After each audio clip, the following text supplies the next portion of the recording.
Assalamualaikum warahmatullahi wabarakatuh. Perkenalkan nama saya Bapak Idris Dawan. Sekarang saya bersama dengan Mas. Ya, perkenalkan nama saya Bagus Ardian Dirgantara dari absen 12. Dan sebelumnya terima kasih untuk Bumi untuk tugas saya untuk membuat podcast ya. Dengan begini kita bisa memiliki mempelajari lagi tentang sistem koordinasi pada manusia juga. Nah, nggak usah lama-lama ya Bu, saya juga udah lapar. Ayo kita mulai podcastnya.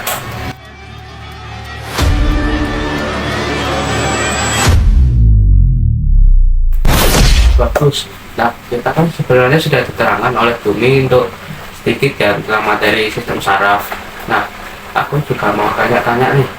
Saat kita jalan, berlari, berlompat, nah sistem koordinasi manusia itu yang dimaksud itu apa sih yang sebenarnya itu?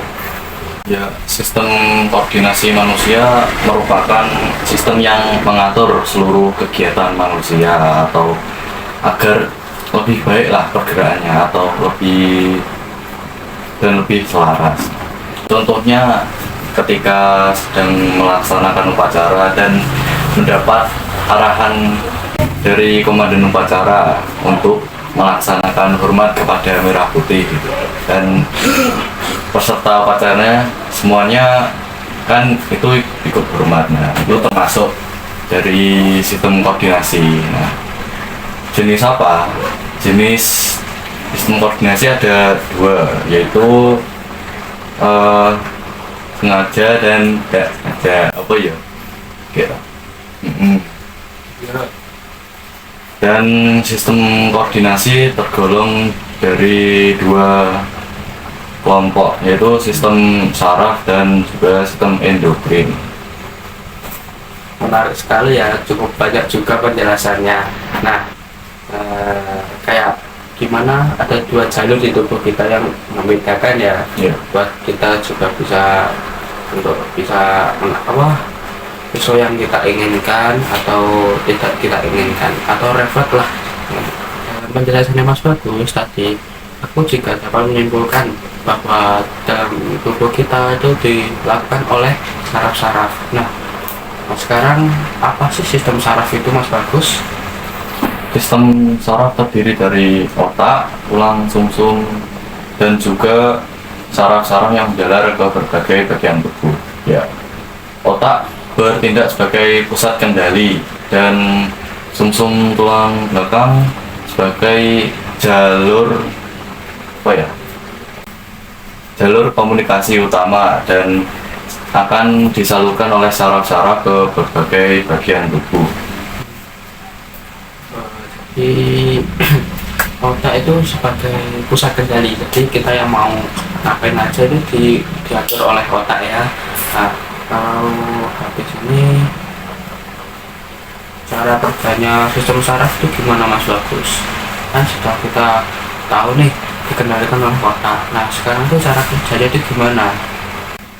Sistem saraf bekerja dengan mengirim sinyal yang disebut impuls saraf. Ya, ketika kita memegang pakai tangan sesuatu yang panas, reseptor dari kulit kita akan mengirim sinyal ke otak melalui saraf-saraf, dan otak akan memproses sinyal tersebut dan mengeluarkan umpan balik berbentuk aksi. Aksi tersebut adalah menarik tangan kita menjauh dari area panas tersebut. Oke, kita sudah mendengar tentang penjelasan sistem saraf.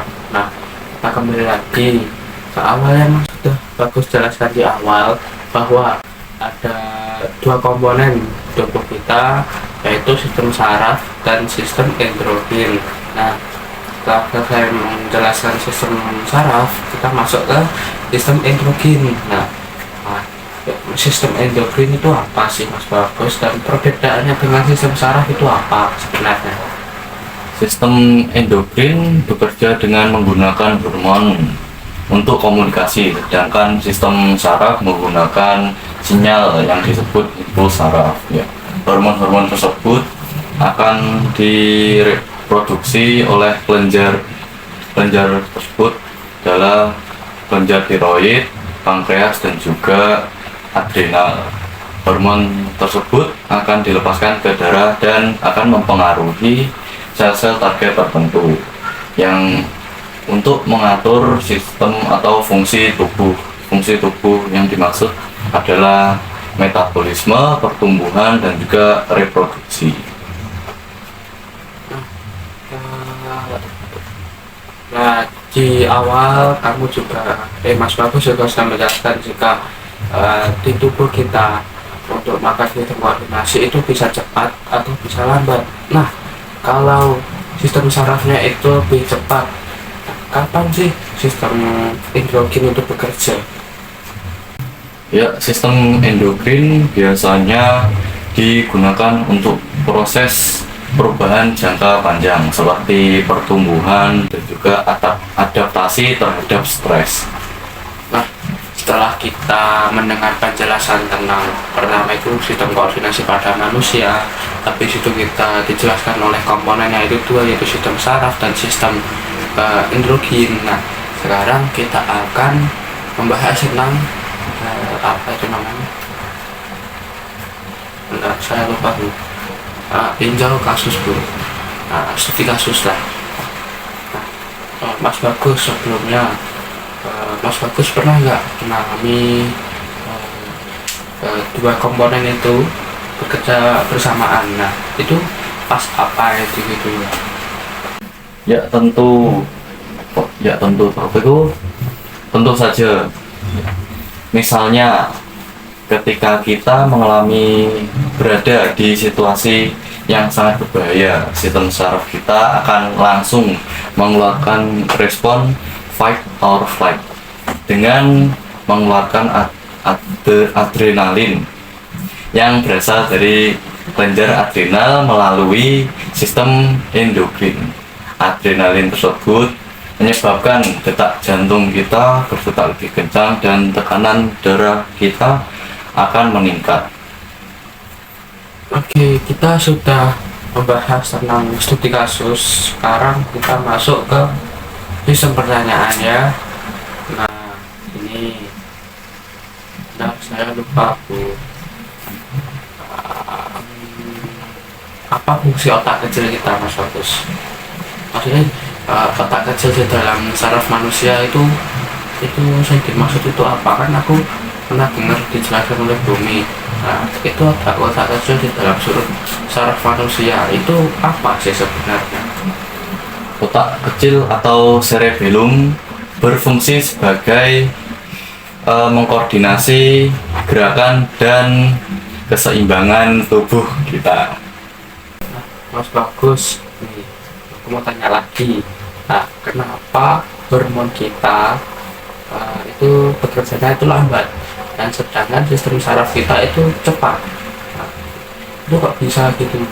Kan hormon itu gimana kok bisa lambat dan kok saraf itu cepat banget langsung slep gitu? Gimana Mas Bagus penjelasannya? Ya, yang pertama kita bahas hormonnya terlebih dahulu ya. Iya. Hormon itu harus dilepaskan ke darah terlebih dahulu dan membutuhkan waktu untuk mencapai targetnya. Sedangkan sistem saraf akan langsung mengeluarkan sinyal yang disebut impuls saraf tadi Ya. untuk menyalurkan ke tubuh kita. Jadi hormon itu harus lewat apa tahap-tahapnya dulu, lewat Ya. darah harus langsung. Nah, kalau saraf itu kan langsung slep langsung ke saraf-saraf lainnya ke otak dan langsung dijalankan.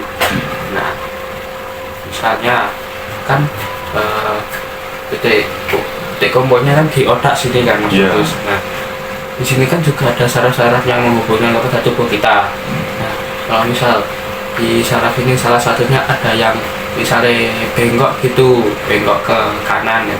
Itu apakah harus dimasukkan bengkel itu dilas dulu diluruskan itu gimana ya? Apakah harus masuk bengkel itu Mas Agus? Ya, untuk menangani hal seperti itu tidak dimasukkan ke bengkel. Mungkin akan melewati operasi saraf. dan jika terjadi hal seperti itu, untuk sistem saraf akan mengakibatkan kelumpuhan, dan untuk sistem endokrin dapat menyebabkan diabetes. Ya, seperti itu. Kalau operasi kan itu mahal, itu biaya sekitar 20 juta. Tapi kalau masuk bengkel itu cuma 10.000 dilas ya, dah sembuh kayaknya ya. Kayaknya. Gak bela lagi kalau yang lain kena. Nah, terima kasih untuk semuanya. Itu dari podcast kami tentang penjelasan tentang sistem koordinasi pada manusia. Nah, tadi kita sudah membahas tentang sistem koordinasi penjelasannya, yaitu komponennya itu sistem saraf, sudah dijelaskan cara kerjanya di mana. Nah, habis itu masuk ke sistem endokrin. Ya. Kita jelaskan juga. Habis itu kita masuk ke studi kasus. Ya. Nah, kita pertanyaan. Nah, pertanyaan yang tadi yang terakhir tuh agak nyeleneh. Ya dibandingnya ya 20 juta sama 10.000 ke atas itu udah beda itu. Oke, terima kasih. Saya dan bagus teman saya juga sudah selesai, Bu. Ya, assalamualaikum warahmatullahi wabarakatuh. Kami pamit undur diri. Ya, terima kasih. Kalau maju-maju saya takutnya ada yang marah. Ya, nggak tahu. Besok kita lihat aja. Assalamualaikum.